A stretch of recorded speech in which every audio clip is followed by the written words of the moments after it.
It has the power to cure every disease known to man, including man himself. What is this miracle cure for the next generation? The atomic bomb.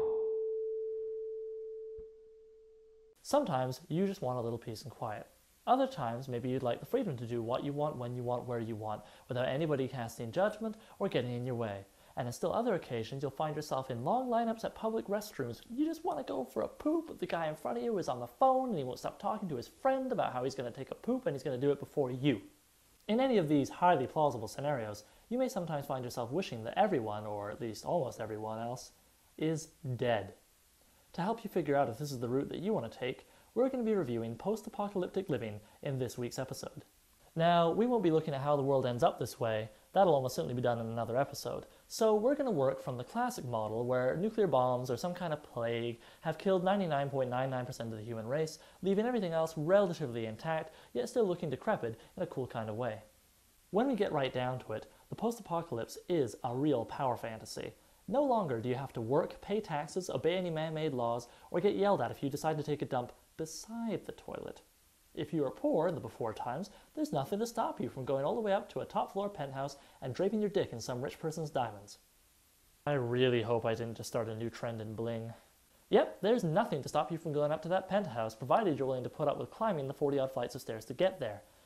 Yep, in the post-apocalypse, you're not the only thing that doesn't work anymore. No more elevators, stereos, segways, or vibrators. If you want to get up, down, sideways, or off, then you're going to have to do it without electricity. But that's okay, because it'll force you to get back to nature and realize that you probably don't have the survival skills you need.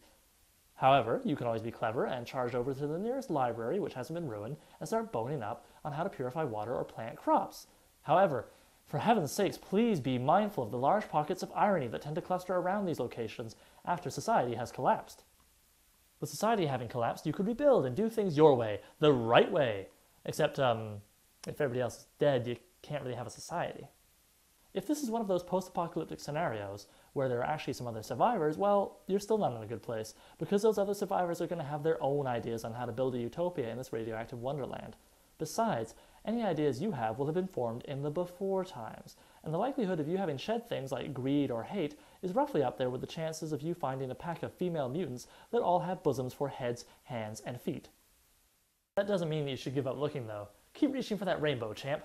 You know, maybe ideas are what it all really comes down to. Perhaps various bad ideas are what need to be torn down or changed in order to make the world into something we actually want to live in.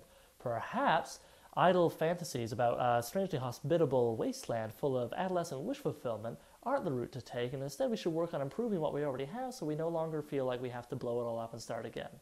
Besides, if you want to get the feeling of living in a post-apocalyptic world, then you can just go to any number of places in modern-day Russia.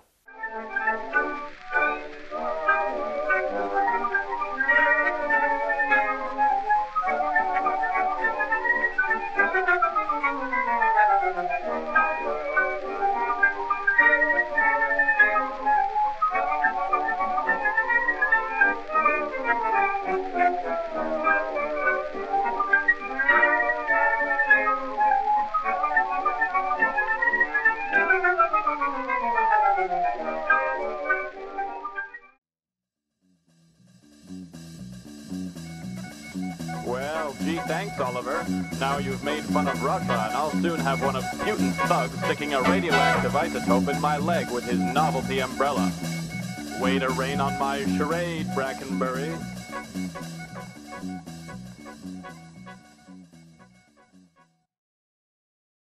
But it's a public washroom, and there's like 20 guys ahead of you, including one guy who won't stop, flop, flop, flop, flop, flop, chop, flop, chop.